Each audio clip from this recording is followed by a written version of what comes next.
Nosta vielä ylös sen verran rukoillaan tässä, että jälleen joku ajatus saisi jäädä sinulle, sellainen, joka rakentaa sinua ja auttaa sinua tässä uskon elämässä.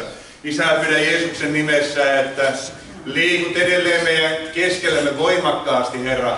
Valaiste meidän sydäntämme, näyttäen meille, että jos se on jotakin sellaista, joka estää meitä ottamasta vastaan sinulta siunauksia enemmän, jotain sellaista, mikä on tukkeena, esteenä, kiitos Herra, että valaiset. Pyhä Henki, tule parantajana, vapauttajana, tule uudistajana, vaikuta Herra niin, että me innostumme sinusta palavasti oikein, että rakastumme sinuun uudestaan. Että se ensirakkauden tuli, että se saisi palaa meissä.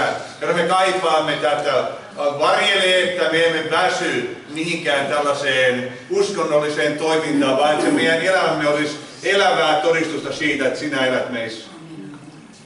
Kiitos Herra siitä, että liikut täällä meidän keskellämme, ohjaat ja vaikutat koko aika Jeesuksen nimessä.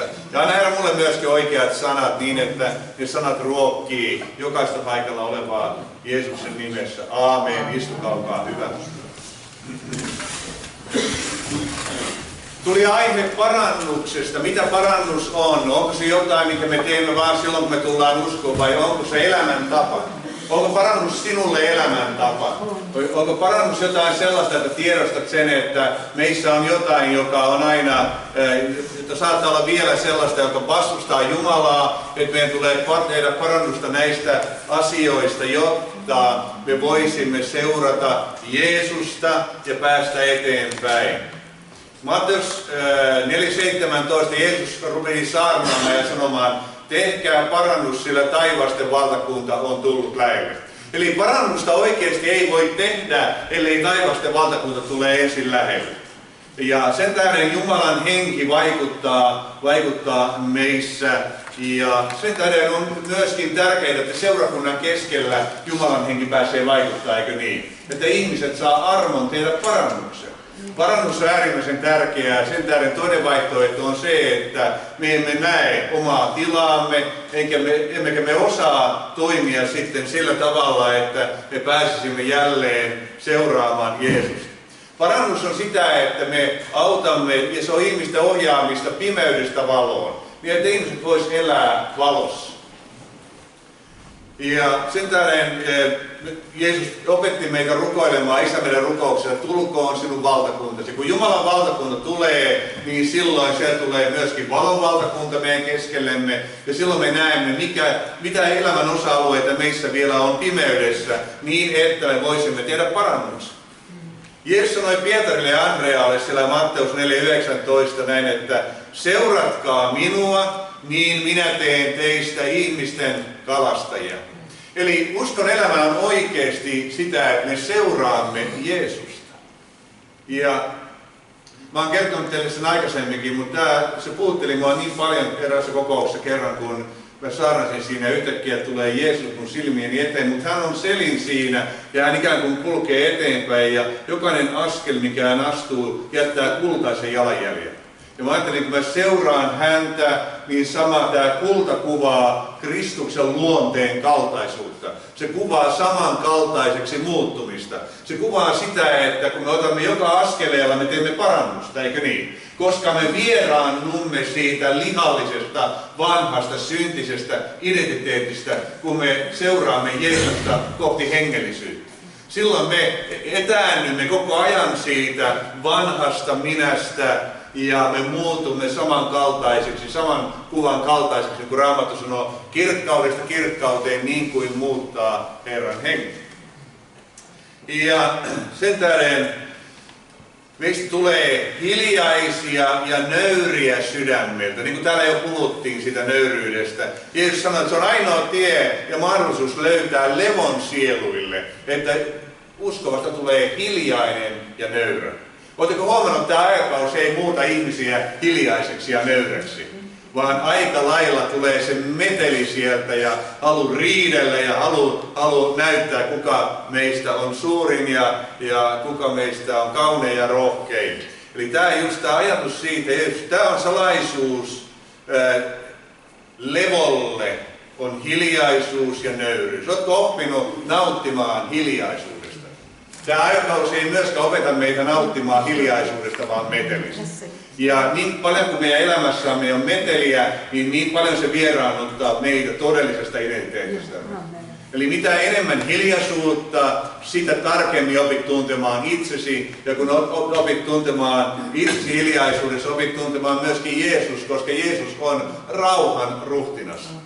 Hän ei ole metelin ruhtinas. Sielun vihollinen on metelin ruhtinas. Ja sen tähden tuli tämä ajatus parannuksesta. Ja mä en käyttänyt tätä kuvaa. Mun mielestä on niin hyvä tämä kuva, koska Jumala haluaa, että meidän mielemme uudistuu koko aika. Ja parannus on jatkuvaa mielen uudistusta. Ja Jumala haluaa uudistaa meitä koko ajan. Ja sen tähden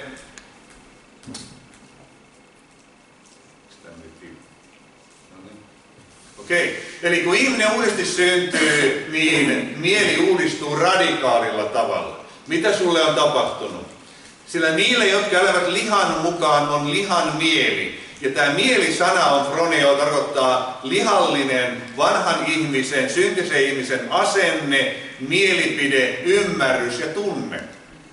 Eli me kaikki tiedetään, millaisia ajatuksia ja tunteita ja asenteita ja arvoja meillä oli ennen uskoontuloa. Me emme välttämättä arvostaneet millään lailla mitään hengellistä ennen kuin Jumala antoi meille armon kautta herätyksen tilaa. Niille, jotka elävät lihan mukaan, on lihan mieli, mutta niille, jotka elävät hengen mukaan, on hengen mieli. Sillä lihan mieli on kuolema. Tämä on muuten aika mielenkiintoinen sana. Lihan mieli on kuolema. Kuolema sana on thanatos. Ja thanatos kreikan kielellä oli kuoleman jumala, eli saatana. Eli lihan mieli on samanlainen kuin sielunvihollisen mieli. Se ajattelee samalla lailla kuin sielun vihollinen. Ja tästä Jaakobin kirjakin kertoo meille ihan tästä samasta.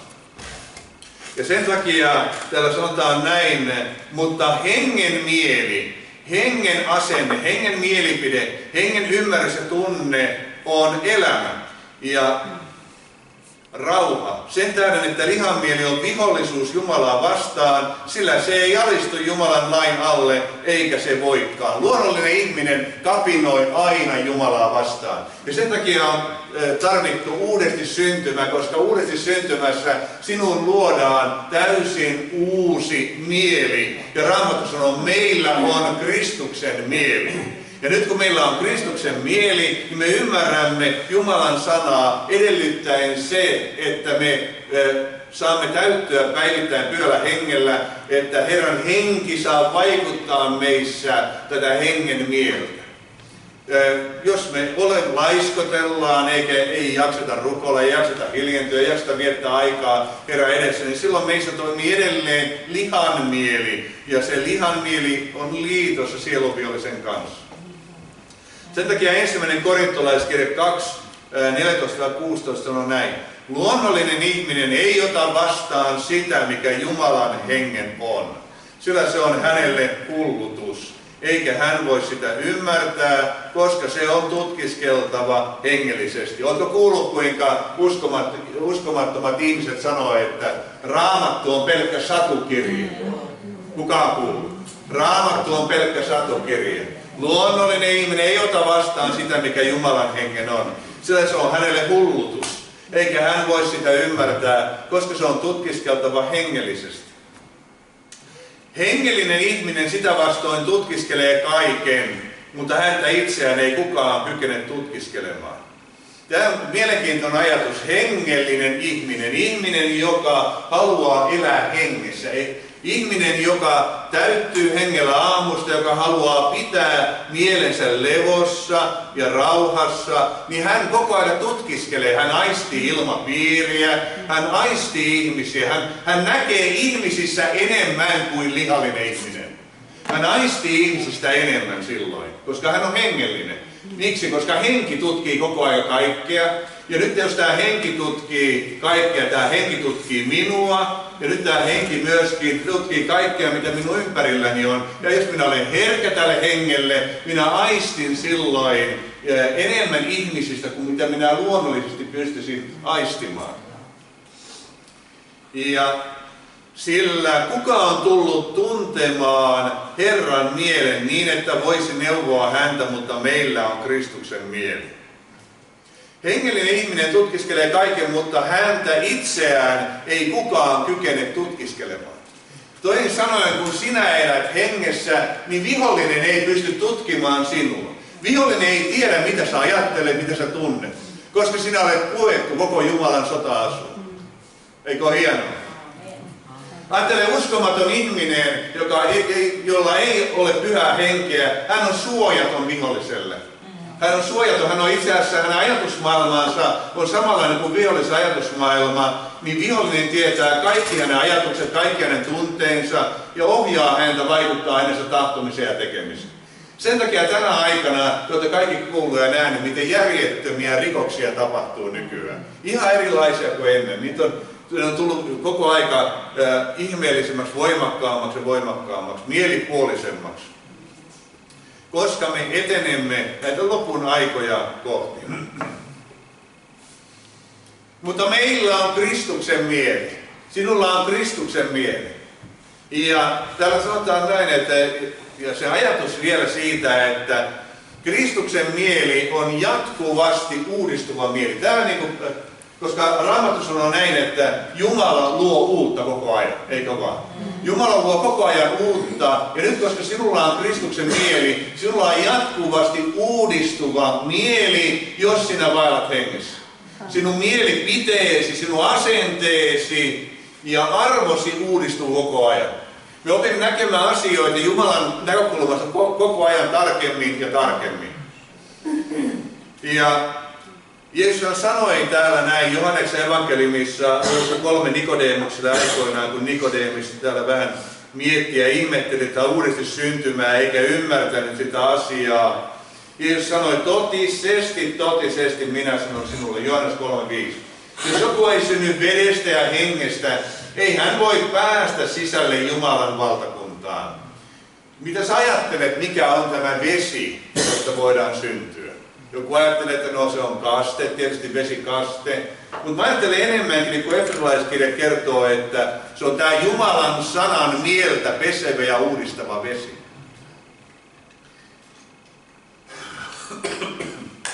Toisin sanoen, Jumalan sana uudistaa meidän mieltämme ja henki ohjaa meitä ajattelemaan oikein. Henki ohjaa meitä ymmärtämään ja tulkitsemaan sanaa oikein. Joku voi ajatella, että ei. Raamattu on sellainen kirja, että kaikki tulkitsee sitä eri tavalla ja ei sitä voi tietää, mikä on oikein. Ja siellä on niin paljon ristiriitaisuuksia, sanoo nykyajan ihmiset. Ongelma ei ole Raamatussa. Raamatussa ei ole ristiriitaisuuksia, mutta lukijassa on. Ja tämä on se ongelma, ihmiset eivät ymmärrä sitä, että Raamattu on kirja, johon tarvitaan Jumalan henki opettajaksi. Ja kun voitelu opettaa, niin silloin meidän mielemme uudistuu koko aika. Ja kun me seuraamme Jeesusta koko aika askel askeleelta ja vieraannumme maailmasta, vieraannumme synnistä, vieraannumme sielun vihollisesta, niin silloin me alamme näkemään tarkemmin ja tarkemmin Jumalan sanaa. Ja silloin lopulta meidän mielipiteemme yhdistyvät. Me emme kiistele Jumalan sanasta Uuden Jerusalemin kaduilla. Oletko samaa mieltä? Me emme kiistele, me ollaan samaa mieltä asioista Uudessa Jerusalemissa. Ja sen tähden meillä voi olla erilaisia näkökulmia, mutta mä ajattelen, että hengellisin on sellainen uskova, joka rakastavasti ja lempeästi suhtautuu ihmiseen, joka on eri mieltä kuin hän. Ei meidän kaikkien tarvitse olla kaikista kehällisistä asioista samaa mieltä. Raamatussa on tiettyjä ydinasioita, joista meidän täytyy olla samaa mieltä. Että Jeesus on Jumala, Jeesus on sovittanut meidän syntimme ja Jeesuksen veri on puhdistanut meidät. Kyllä ne on asioita, joista meidän tulee olla samaa mieltä. Minkälainen on ihminen, jolla on uudistunut mieli? Noa oli sellainen. Noasta annettiin tämmöinen todistus. Noa oli aikalaistensa keskuudessa hurskas ja nuhteeton mies ja vaelsi Jumalan yhteydessä tai Jumalan kanssa. Mä katsoin nämä sanat, hurskas on tzadik hebreaksi, tarkoittaa oikeamielistä. Eli Noa oli oikeamielinen. Hän oli uudesti syntynyt, hän oli oikeamielinen, syytön Jumala edessä. Ja sitten tämä sana nuhteeton, tamim hebreaksi, tarkoittaa, että hän oli täydellinen. Se on täydellinen. No nyt sitten te ymmärrätte, että Noa ei voinut olla suomalainen. Sen takia, että koska suomalaiset uskovat sanoa, että ei meistä täydellisiä tule. No sen takia Noa ei voinut olla suomalainen. Mutta Noa oli kuitenkin oikeamielinen, hurskas ja nuhteeton, eli täydellinen mies ja vaelsi Jumalan yhteydessä Jumalan kanssa. Eli mitä tämä tarkoittaa käytännössä meidän kohdallamme? Sitä, että sinä olet sydämessäsi ja hengessäsi täydellinen. Kiitos Jeesus. Ja meillä on Kristuksen mieli, mutta lihassa me emme ole täydellisiä. Lihassa me olemme epätäydellisiä. Sen takia meidän liha kuuluu ristille. Ja ristillä roikkuu kaikki epätäydellinen. Jeesuskin kun roikkuu ristillä, hänet tehtiin synniksi meidän edestämme.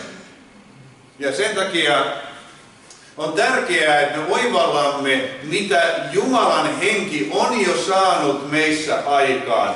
Meillä on Kristuksen mieli. Meillä on jatkuvasti uudistuva mieli. Jos me vaan vietämme aikaa Jeesuksen kanssa, seura tekee kaltaisekseen. Oletko pannut merkille? Sen takia Raamattu varoittaa meitä, että ei kannata olla ystävä kaikkien ihmisten kanssa. Seura tekee kaltaisekseen. Jeesuksen kanssa kannattaa olla hyvissä väleissä, eikö vaan? Parannus on mielen uudistavaa muutosta. Se on sitä, että meidän mielemme uudistuu päivittäin, mutta Herran palvelijan ei sovi riidellä, vaan hänen tulee olla lempeä kaikkia kohtaan, kyetä opettamaan ja pahaa kärsimään. Tämä muuten koskee kaikkia uskovia. Meitä on kaikkia kutsuttu olemaan opettajia, koska me kaikki voimme kohdata ihmisiä, jotka ei tiedä Jeesuksesta yhtään mitään. Suomi ei ole enää kristitty maa. Suomi on ihan selkeästi pakanamaa. Ja hänen tulee sävyisesti ojentaa vastustelijoita. Ehkäpä Jumala antaa heille mielenmuutoksen, niin että tulevat tuntemaan totuuden ja selviävät perkeleen pauloista, joka on heidät vanginnut tahtoansa tekemään. Toisin sanoen, jos kohtaat jossain henkilön, joka on hyvin semmoinen hanakas ja halukas riitelemään, niin Raamattu sanoo silloin, että hän on perkeleen pauloissa. Koska uskova on ja Jumala haluaa tehdä meistä laupeuden astioita. Jos ajattelet itseäsi, niin Raamattu kehottaa meitä ajattelemaan itsestämme niin, että me olemme astioita. Ja Jumala haluaa täyttää meitä koko aika jollakin. Ja jos me emme täyty Jumalalla, niin me täytymme jollakin muulla, eikö vaan? Koska ihminen haluaa aina täyttää jotakin ja ihminen ei kestä tyhjyyttä. Ihminen ei kestä tyhjyyttä ja sitä, että hänelle ei ole niin mitään annettavaa eikä jaettavaa kenellekään. Ja sen takia me täytämme itsemme maailmalla taikka Jeesuksella. Mutta kun me seuraamme Jeesusta, joka on tie, totuus ja elämä, niin totuus ilmestyy meille vaiheittain koko ajan. Me erkanemme valheesta ja kun me seuraamme Jeesusta, meidän mielemme uudistuu ja totuus valtaa meidän mieltämme. Ja mitä enemmän meissä on totuutta, sitä enemmän meissä on myöskin elämää, eikö vaan? Eli siitä me näemme ihmisen, joka elää totuudessa, kuinka paljon hänessä on elämää. Ja jos me ajattelemme, miten elämän tulee ilmetä meissä, siten että uskova on lempeä ja hänellä on kyky rakentaa rauhaa. Autuaita ovat rauhan tekijät, sillä tuli vähäiväisiä vastaan. Sillä heidät pitää Jumalan lapsiksi kutsuttaa. Eli silloin kun perkele vangitsee ihmisen mielen tekemään tahtoaan, niin silloin ihmisellä on katkera kiivaus ja riitaisuus sydämessään. Ja tästä tietää ihmisen, joka kulkee joka on vihollisen hallinnassa. Hän haluaa tapella, hän haluaa riidellä, hän haluaa olla oikeassa. Hän haluaa etsiä vikoja, hän haluaa kritisoida, mutta ihminen, joka elää jatkuvassa mielen uudistuksessa, niin hänestä tulee pikkuhiljaa armollinen. Ja silloin hän pystyy sietämään myöskin muiden virheitä ja hän pystyy näkemään toisessa hyvää. Ajattele, Jeesus aina etsii meistä hyvää. Jumala etsii meistä hyvää. Koko aika. Jos me olemme Kristuksen kaltaisia, mekin pyrimme etsimään koko aika lähemmästä hyvää. No mitä tämä tekee esimerkiksi avioliitolle? Jos minä etsin puolistosta, niin vain ja ainoastaan hyvää koko aika. Niin. Olisiko se hyvä liitto? Eikö vaan? Eli jos me koko aika etsitään toisesta vikoja ja kritisoidaan toista, niin puhutaan rakkauspankista. Eli rakkauspankista otetaan koko aika pois talletusta silloin, ihan koko ajan. Mutta jos me etsitään hyvää toinen toista, niin laitetaan rahaa niin kuin pankkiin. Säästöpossu on lopulta ihan täysin. Täytä possusi! Täytä possusi! Joo, se on tärkeää, niin se tekee avioliitolle ja ystävyyssuhteille tosi hyvää, että meillä on possu täysin. Eli jatkuvasti uudistuva mieli vie meitä lähemmäs Kristusta ja vapauttaa meitä murheista. Oletko kova murehtimaan? Hyvä. Älkää mistään murehtiko, vaan kaikessa saatakaa pyyntönne rukouksella ja anomisella kiitoksen kanssa Jumalalle tiettäväksi. Ja Jumalan rauha, joka on kaikkea ymmärrystä ylempi, on varjeleva sinun sydämesi ja ajatuksesi Kristuksessa Jeesuksessa meidän Herrassamme. Toisin sanoen, jatkuvasti uudistava mieli vie meitä lähemmäs Jeesusta. Ja onko Jeesuksella murehtiva mieli?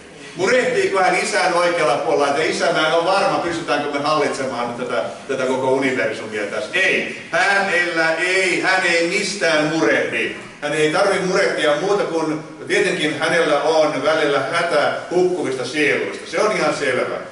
Mutta se, että tämä murhe, mitä meillä usein on, se on sitä, että Herra, autatko sä nyt mua varmasti, oletko sä nyt varmasti minun kanssani? Kun me seuraamme Jeesusta ja opimme kulkemaan hänen jalanjäljissään ja pääsemme koko ajan kasvamaan uskossa, niin meidän mieli paranee ja vapautuu murehtimisesta. Eli tätä on parannus. Se on sitä, että me opimme luottamaan, me opimme uskomaan siihen, että Jeesus on varmasti uskollinen. Ja me ei tarvitse mistään murehtia. Ja mitä lähemmäksi me pääsemme Jeesusta, me opimme kuulemaan lohduttajan äänen. Kyllä meille tulee elämässä murheellisia asioita, kyllä meille tulee ja vihollinen hyökkää ja syöttää meille murehduttavia ajatuksia, mutta jos me kuulemme Jeesuksen äänen, niin hän lohduttaa meitä hiljaisuudessa ja nostaa meidät niiden murheiden yläpuolelle. Ja sen tähden suhde Jeesukseen, tämmöinen keskusteleva suhde, kommunikoiva suhde Jeesukseen on uskon elämän ydinasia, ehdottomasti. Se on ehdottomasti. Ja jos et ole vielä päässyt siihen, niin mene ja hiljenny Herran edessä ja kuuntele Jumalaa. Opettele kuuntelemaan hiljaisuutta. Nimittäin Jumala puhuu hiljaisuudessa.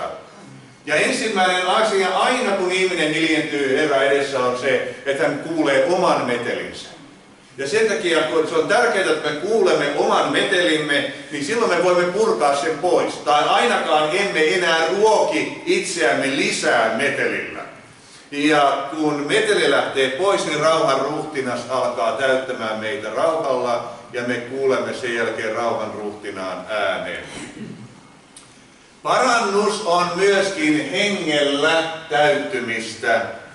Ja täällä sanotaan näin, kun oli opetuslapset juuri lukittujen ovien takana ja he pelkäsivät, Jeesus oli naulittu ristille ja siellä oli suurta pelkoa opetuslasten keskellä. Samana päivänä viikon ensimmäisenä, myöhään illalla, kun opetuslapset olivat koolla lukittujen ovien takana. Juutalaisten pelosta, he olivat siis täynnä pelkoa. Tuli Jeesus ja seisoi heidän keskelle ja sanoi heille, rauha teille. Eli nyt mä uskon, että nämä sanat pelkästään joku hän sanoi rauha. Siinä oli auktoriteetti, siinä oli voima ja se karkotti pelkoa näiden opetuslasten ympäriltä ja yltä. Voitko huomannut, että pelko on myöskin ilmapiiri? Voitko huomannut, että pelko voi joskus tulla ja sä ihmettelet, että mitä ihmettä, mulla on kaikki käsikarvat ja selänkarvat ja niskakarvat pystyssä, että mitä ihmettä tää nyt oikein on. Se voi olla ilmapiiri, vihollinen yrittää tulla lähelle, pelotella. Jeesus sanoi heille, rauha teille, ja sen sanottuaan hän näytti heille kätensä ja kylkensä, niin opetuslapset iloitsivat nähdessään Herran. Jeesus sanoi heille jälleen, rauha teille, niin kuin Isä on lähettänyt minut, niin lähetän minäkin teidät. Tämän sanottuaan hän puhalsi heidän päällensä ja sanoi, ottakaa pyhä henki. Hän karkoitti pelon hengen siitä koko huoneesta ulos, hän puhalsi sen ulos. Ja että Jumalan rauha ja rakkaus ja ilo laskeutui opetuslasten ylle. Ja sen takia, kun me päivittäin rukoilemme ja täytymme pyhällä hengellä, niin me elämme parannusta. Me teemme silloin jo parannusta, kun me rukoilemme. Se on jo parannusta. Ja kun Jumalan henki laskeutuu sinun yllesi ja ympäröi ja voitelee sinut, niin pelko katoaa. Psalmi 92. Mutta minun sarveni sinä kohotat kuin villihärän sarvet. Minut voidellaan tuorella öljyllä. Mitä tämä tarkoittaa? Minun sarveni sinä kohotat kuin villihärän sarvet. Eli tämä kuvaa jotakin sellaista voimakasta Jumalan hengen läsnäoloa. Sarvihan kuvaa voimaa. Sarvi kuvaa voimaa. Ja minut voidellaan tuorella öljyllä. Iloiten minun silmäni katsovat vainoijani. Minun korvani kuulevat noista pahoista, jotka ovat nousseet minua vastaan. Vanhurskas viheriöi kuin palmupuu. Hän kasvaa kuin Libanonin seetri. Huomaatko? Vanhurskas viheriöi kuin palmupuu. Eli vanhurskaan mieli uudistuu koko aika. Tuottaa hyvää hedelmää koko aika. Ja siinä hedelmässä ei ole pelkoa, siinä on rakkaus, joka karkottaa pelon. Ja tämän saa aikaan se, kun sinä rukoilet ja vapautat Jumalan hengen virtauksen sydämessäsi heti aamusta saakka. Mitä tarkoittaa hengellä täyttyminen? Se tarkoittaa sitä, että kun sinä täytyt pyöllä hengellä, niin lihan mieli muuttuu hengen mieleksi.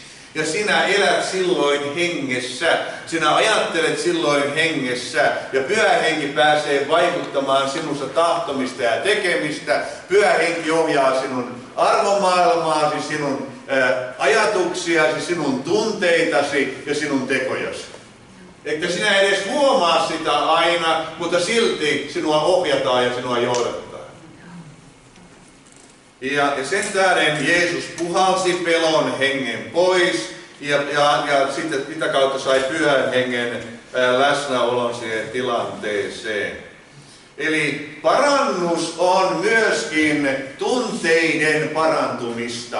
Meillä voi olla monenlaisia patoutuneita tunteita. Meillä voi olla lukkiutuneita tunteita, lukkiutunutta vihaa, lukkiutunutta katkeruutta.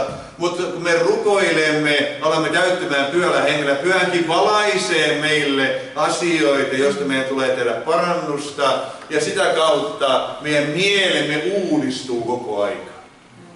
Se on muuten valtava ajatus. Pysähdykö pohtimaan, meillä on Kristuksen mieli.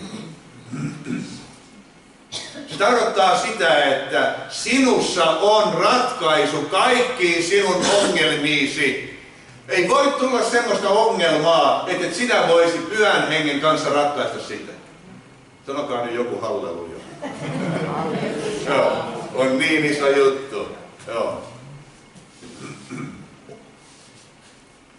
Parannus on myöskin linnoitetun mielen purkamista. Meidän sota-aseemme eivät ole lihalliset, vaan ne ovat voimalliset Jumalan edessä hajottamaan maahan linnoituksia. Me hajotamme maahan järjen päätelmät, eli logismos, kreikaksi ajatukset ja mielikuvat. Ja jokaisen varustuksen, se on hypsooma, toisin sanoen korkean rakennelman, pilvilinnan. Te tiedätte, että ihminen voi rakennella mielessään pilvilinnon. Kuka on rakennellut pilvilinnoja? Joo. Pilvilinnoja. Jokaisen varustuksen, joka nostetaan Jumalan tuntemista vastaan, ja vangitsemme jokaisen ajatuksen kuuliaiseksi Kristukselle. Onko mahdollista? Onko mahdollista? Herran kanssa on kaikki mahdollista. Heti kun sä huomaat, että hetkinen, nyt mä ajattelen aivan turhia, niin heti tehdä parannusta Jeesuksen nimessä, mä en ota tuota vastaan. Koska vihollinenkin ampuu pahan palavia nuolia ja yrittää syöttää meille jonkunlaisia ajatuksia, joita me voidaan lähteä sitten seuraamaan. Ajatus tai sana on polku, jota sinun mielesi voi lähteä kulkemaan. Se pitää nopeasti huomata ja nopeasti lopettaa. Mä en tolle polulle lähde Jeesuksen nimessä. Mä kuljen elämän tietä. Mä en lähde mihinkään semmoiseen negatiivisen ajatuksen kierteeseen, koska se kuiduttaa sen ihanan ajatusmaailman ja ne aivot, jotka mulla on. Nimittäin tiede on todennut sen, että jos ihminen ajattelee koko ajan negatiivisesti, hänen aivonsakin alkaa kuihtumaan. Ihan rakenteellisesti. Se on todettu. Mutta jos sinun ajatuksesi on positiivinen, Jumalan sanan ohjaama, niin Pyhä Henki saa sinun aivosi kukoistamaan niin kuin nämä kevään kirsikkapuut, niin kuin meilläkin on sellainen kirsikkapuu siellä meidän tontilla, niin se on aivan täynnä kukkaa juuri nyt. Vaan kun aivot olisi tollaset.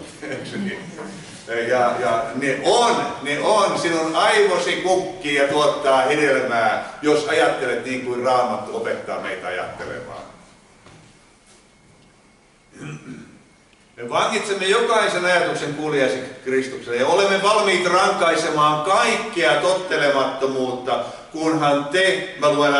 kunhan minä ensin olen täysin kuuliaiseksi tullut.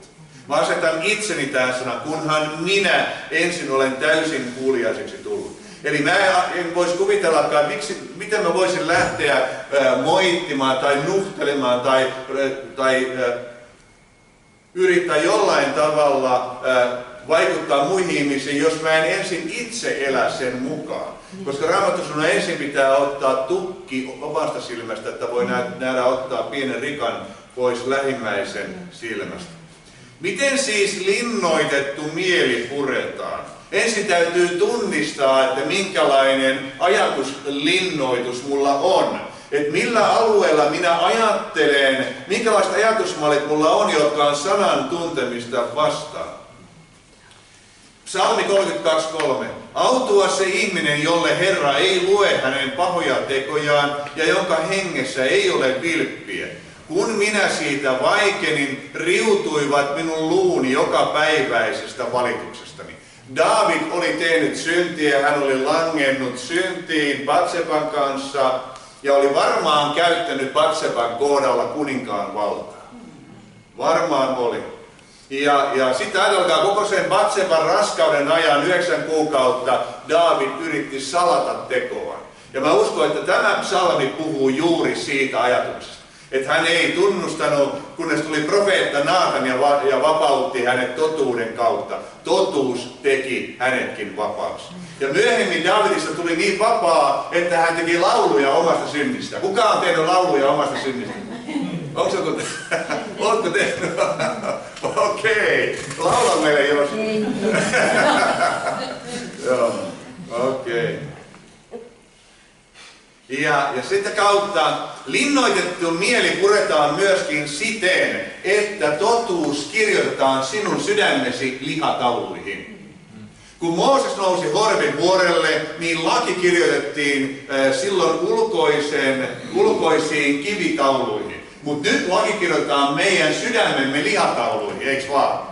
Ja mitä enemmän sinun sydämesi lihatauluihin kirjoitetaan tätä lakia, eli sinun sydämesi alitajuntaan, niin sitä tarkemmin sinä pystyt seuraamaan Jeesusta ja sitä enemmän sinun mielesi parantuu ja uudistuu koko ajan. Ja sen takia Jumalan sanan vertaista kirjaa ei ole olemassa tässä maailmassa. Ei koko maailmankaikkeudessa. Ja sen takia on niin tärkeää lukea Jumalan sanaa. Eli lihalliset järjen päätelmät puretaan pois sillä tavalla, että me luemme Jumalan sanaa ja sitten me pohdimme Jumalan sanaa ja sitten me annamme Jumalan hengen täyttää itseämme. Ja kun sä täytyt Jumalan hengellä, niin Jumalan henki ohjaa sinun mieltäsi ajattelemaan oikein. Hän on niin lähellä. Kysymys on vaan siitä, että vangitsemmeko me jokaisen ajatuksen kuuliaiseksi Kristukselle? Siitä on kysymys. Ja mitä lähemmäs pääset Jeesusta, niin sitä helpompi on vangita ajatukset kuuliaiseksi Kristukselle. Parannus on myöskin vähän ahkeruutta ja vaivan näköä Kristuksen ohjauksessa. Täällä Ilmestyskirjassa Jeesus sanoo näin, mutta se minulla on sinua vastaan, Efeson seurakunnalle, se minua on sinua vastaan, että olet hylännyt ensimmäisen rakkautesi. Muista siis, mistä olet langennut ja tee niitä ensimmäisiä tekoja, mutta jos et, niin minä tulen sinun tykösi ja työnnän sinun lampujalkasi pois paikaltaan, ellet tee parannusta. Te huomaatte, että tässä on yksi asia. Jumala hyväksyy vain rakkauden motivoimat teot. Mikään muu ei kelpaa hänelle. Eli se täytyy olla rakkaus. Rakkaus motiivina, että minä oikeasti rakastan lähimmäistäni, ja Jumalahan on rakkaus. Ja Jumalan rakkaus vaikuttaa minussa näitä tekoja. Toisin sanoen, jos sinun sydämessäsi oleva elämän lähde on auki, ja sinä olet rukoillut, että sinun sydämesi elämän lähde on auki, niin sinussa virtaa rakkauden virta. Ja kun sinussa virtaa rakkauden virta, niin sinun motiivisi ovat oikeita. Sinä toimit silloin ensi rakkaudesta käsin. Muistatko, millainen oli, kun rakastuit Jeesukseen? Muistatko, millainen oli, kun puhun miehille? Muistatko, millainen oli, kun rakastuit vaimoosi? Eikö silloin tule niitä tekoja ihan spontaanisti, niitä tulee? Ja mä ajattelin näin, että tämmöistä ensirakkautta, sitä täytyy niin kuin Raamattu arvostaa sitä kaikkein eniten, että me emme lähde suorittamaan asioita, että me emme lähde väärin motiivein siten, että me yritämme olla muita parempia, että mä teen enemmän kuin muut tai pyrin pääsemään korkeampaan asemaan kuin muut. Nämä on niin kuin ihan Raamatun sanoman edessä ihan turhia asioita. Tärkeintä on koko aika rakkaussuhde Jeesukseen, että me seuraamme Jeesusta hänen jalanjäljissään, meidän mielemme uudistuu koko aika ja me säilytämme ensirakkauden. Voiko ensirakkauden säilyttää koko ajan? Kyllä voi. Sen voi säilyttää ihan koko ajan. Miten siis tapahtuu? Miten se eroaa siitä, kun ihminen tulee uskoon ja hän rakastuu Jeesukseen ja innostuu valtavasti ja lähtee seuraamaan Jeesusta ja haluaa kaikille kertoa, että mä oon tullut uskoon, tämä on aivan mahtavaa, mä oon kohdannut Jeesuksen ja saanut täyttöön, että se, että kun me seuraamme Jeesusta, niin viisaus lisääntyy. Viisaus lisääntyy. Ja viisaus on myöskin hedelmä, ja se on, parannus on sitä, että me opettelemme ajattelemaan koko aika tarkemmin, paremmin, saamme ajatukset kuriin tarkemmin, miten Pyhän Hengen ohjauksessa, kun Jumalan henki virtaa meissä, Jumalan armo auttaa ohjaamaan meitä niin, että meidän mielemme koko aika pyrkii pysymään levossa ja Kristuksessa. Ja sitä kautta, mitä enemmän hengen hedelmä kasvaa meidän mielessämme, sitä helpompaa on pitää ajatukset levossa. Sitä helpompaa on pitää ajatukset levossa. Eli Jumala haluaa, että otamme kiinni kaikki negatiiviset ajatukset ja lopetetaan kaikki semmoinen kritisointi. Kritiikki on sellaista, joka nopeasti tuhoaa oman uskon elämää. Täällä hebrealaiskirjeessä luvussa 4 sanotaan näin, että niin on Jumalan kansalle sapatin lepo varmasti tuleva. Eli Jumala haluaa viedä meidät lepoon. Jumala haluaa viedä sinun ajatuksesi ja mielesi täydelliseen lepoon. Nyt tämä on mielenkiintoinen kohta. Mä kerran tutkin tämän, mitä tämä kreikan kielessä sanotaan, hebrealaiskirjan 4:9. Se voidaan kääntää näin. Niin on nyt voimassa jatkuvasti koko ajan Jumalan kansalle sapatin lepo. Miten niin? Miten niin on voimassa? Siten, että sinussa asuu Jumala, joka on rauha. Hän on rauhan ruhtinas. Hän on täysin levossa. Hänen nimensä on Minä olen Jumala. Hän on siellä, istuu valtaistumellaan koko aika. Hän on koko aika levossa. Ja nyt meillä on Kristuksen mieli. Ja nyt jos meidän mielemme on Kristuksessa, niin meidän mielemme on levossa. Ja se uudistuu levossa ihan koko ajan. Mitä mieltä on? Se puhuuko mä utopiaa vai onko tämä ihan Raamatun sanoma? Kristuksen kanssa on kaikki mahdollista. Eli täällä sanotaan myöskin näin, tämä jae 10 jatkaa, sillä joka on päässyt hänen lepoonsa, on saanut levon teoistaan niin kuin Jumala omista teoistaan. Mitä tarkoittaa se, että me pääsemme lepoon omista teoistamme? Siten, että meistä tulee hyvin niin kuin tarkkaan harkitsevia, että kannattaako mun nyt lähteä puuhastelemaan ja mitä Jumala nyt odottaa minulta ja mitä hän haluaa minulta. Mulla on aikaa pysähtyä, mulla on aikaa hiljentyä, mulla on aikaa kuunnella. Mulla on aikaa kuunnella Jumalaa ja odottaa sitä, että mitä henki vaikuttaa minussa, minkälaista tahtoa ja minkälaista tekoa hän vaikuttaa. Ja jos minä elän näin, niin minä en koskaan pala loppuun. Sun ei tarvitse koskaan palaa loppuun. Onko hyvä sanoa? Ei tarvitse palaa loppuun. Mutta te olette nähneet pastoreita, te olette nähneet uskovia, jotka palaa loppuun. Miksi? Miksi?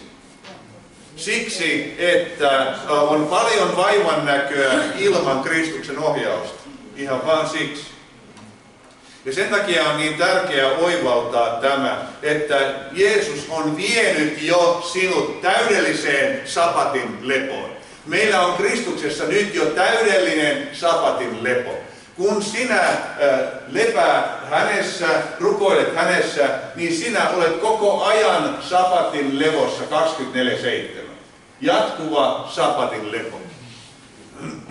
Silloin ei ole yksi päivä toista päivää parempi, vaan kaikki päivät on yhtä hyviä Kristuksessa. En mä voi sanoa, että joo, Kristuksessa mulla on sunnuntai paljon parempi kuin maanantai. Ei ole. Ja maanantai ja sunnuntai on ihan yhtä hyviä päiviä Kristuksessa.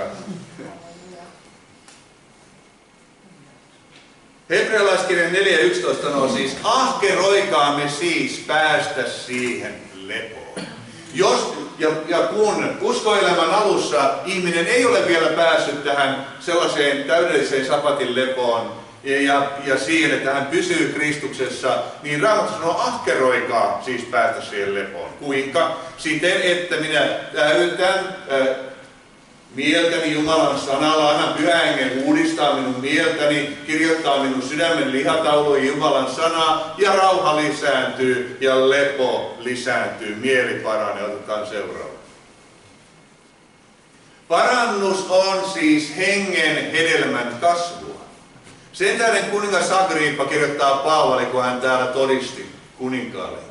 Minä en voinut olla tottelematta taivaallista näkyä, vaan saarnasin ensin sekä Damaskon että Jerusalemin asukkaille ja sitten koko Juudean maalle ja pakanoille parannusta ja kääntymystä Jumalan puoleen, että he tekisivät parannuksen soveliaita tekoja. Toisin sanoen Jumala haluaa, että tämä parannus näkyy meissä ja se näkyy tekoina. Se näkyy, että meidän luonteemme, meidän puheemme, meidän käytöksemme, meidän reaktiomme muuttuu pikkuhiljaa. Oletko samanlainen nyt? Onko sun luonteessa samanlainen? Onko sun käytöksessä samanlainen kuin 10 vuotta sitten? Toivottavasti. Onko se muuttunut? Huomaatko itsessäni muutosta siihen, kun vertaan itse, mitä oli 10 vuotta sitten? Se on aika hyvä. Ja jos ajattelet, että kyllä mä oon muuttunut, niin sitten kysy puolisolta. Tai kysy lapsilta. Niin siinä voi saada vähän sitten osviittaa, että onko muuttunut. Autua se mies, joka ei vailla jumalattomien neuvossa, eikä astu syntisten teitä, eikä istu siellä, missä pilkkaajat istuvat, vaan rakastaa Herran lakia ja tutkiskelee hänen lakiansa päivät ja yöt. Tämä sana tutkiskelee on mielenkiintoinen, se on hadah. Hebreaksi tarkoittaa mietiskelee, puhuu, kuvittelee, valittaa, mutisee, mumisee. Mumisetko sinä Herran lakiin? Mutisetko yksinäs kotona ja jos mutiset, niin tiedä, ole vapaa, et ole mökkihöperö. Vaan sä toteutat Jumalan sanaa. Eiks vaan? Hän on niin kuin istutettu puu vesivirran tykönä, joka antaa hedelmänsä ajallaan ja jonka lehti ei lakastu ja kaikki mitä hän tekee menestyy. Eli kun me tutkimme Jumalan sanaa, me pohdimme Jumalan sanaa, me mietiskelemme Jumalan sanaa, niin sinun aivosi kukoistavat. Haluatko, että aivosi kukoistaa? Joo. Nimittäin ongelmia on, meilläkin on lähipiirissä, mun oma äiti, hänellä on Alzheimerin tauti, lähimuisti on mennyttä. Ja se on niin kuin ikävää katsella sitä, miten ihmisille voi käydä, kun aivot alkaa kutistumaan. Alzheimerissa aivot kutistuu ja lähimuisti menee. Ja myöskin kun ikää tulee, niin voi alkaa muistiin tulla häiriöitä. On tärkeää, että Jumalan henki ja voitelu saa vaikuttaa ja uudistaa meidän mieltämme jatkuvasti.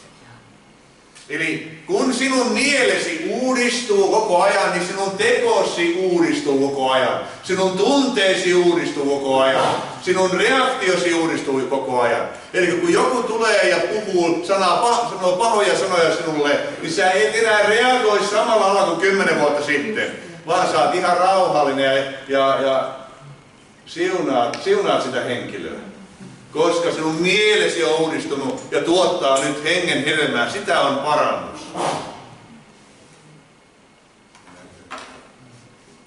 Kaksi ajatusta ja mä lopetan siihen.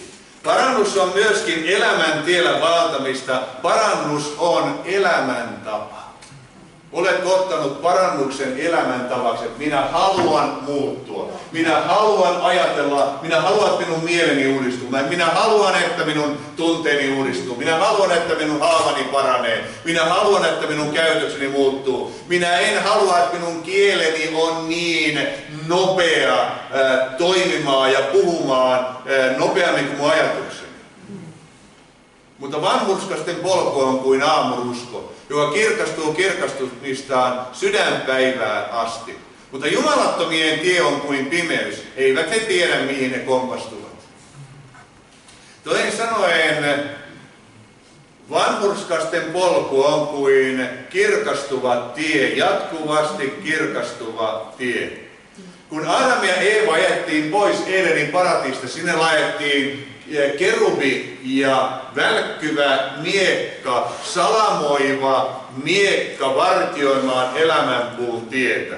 Ja nyt kun me kuljemme tätä elämänpuun tietä kohti paratiisia ja meidän mielemme uudistuu, meidän mielemme on kuin paratiisi, se alkaa tuottamaan hyvää hengen hedelmää, niin meillä on siellä kerubia ja tämä kerubin miekka, se leikkaa meistä pois vääriä arvoja, vääriä asenteita ja erilaisia haavoja, erilaisia asenteita ja asioita, muistikuvia, jotka taakottaa meidän elämää, jotka rasittaa meitä koko ajan. Niin se miekka on sitä varten, että se leikkaa meitä vapaaksi. Ja tämä on niin kuin mahtava asia. Se haluaa viedä meitä parannukseen kuolleista teoista. Eli parannus on kirkastumista ja kirkastuminen on parantumista. Jumala parantaa meidän mieltämme. Ja mä ajattelen näin myöskin, että kun meidän mielemme paranee, niin me voimme myöskin ottaa helpommin fyysistä parantumista vastaan. Miksi? Koska meidän uskomme kasvaa. Mitä enemmän meillä on uskoa, jota Jeesus vaikuttaa, sitä helpommin me voi ottaa vastaan myöskin terveyttä. Koska me tarvitsemme uskoa siihen, että me voimme ottaa vastaan terveyttä. Eikö vaan? Ja viimeinen on tämä. Parannus on myöskin synnin vastustamista. Olkaa raittiit, valvokaa. Teidän vastustajanne perkele käy ympäri niin kuin kiljuva leijona, etsien kenet hän saisi niellä. Vastustakaa häntä lujina uskossa, tietäen, että samat kärsimykset täytyy teidän veljennekin maailmassa kestää. Toisin sanoen, meidän tulee tehdä parannus siitä, että me emme alistu, kun sielun vihollinen etsii meistä koko aika sellaisia portteja, että se voisi käydä meidän elämäämme ja nujertaa meidät. Se yrittää koko aika masentaa, ahdistaa, landistaa ja lyödä maahan. Parannus on sitä, että meille tulee sotilaan asenne ja me noustaan vastustamaan perkelettä ja sanotaan, että et tule mun elämääni, et tule mun perheeni elämään, me vastustan sinua ihan kaikilla elämän osa-alueilla. Eikö vaan? Mutta ihminen saattaa helposti, jos hänet on kasvatettu kiltiksi, niin hän alistuu myöskin vihollisen edessä hyvin helposti. Ja sen takia parannuksessa elävä uskova, niin hän vastustaa mukautumista. Älkää mukautuko tämän maailman ajan mukaan, Roomalaiskirje 12.2, vaan uudistukaa mielenne, muuttukaa mielenne uudistuksen kautta, eikö vaan? Muuttukaa mielenne uudistuksen kautta. Parannus on jatkuvaa mielen uudistusta Jeesuksen nimessä. Aamen. Aamen. Vau, hienosti kestitte siellä, ei kukaan nukahtanut. Tai sitten jotkut saattoi nukkua silmät auki, mutta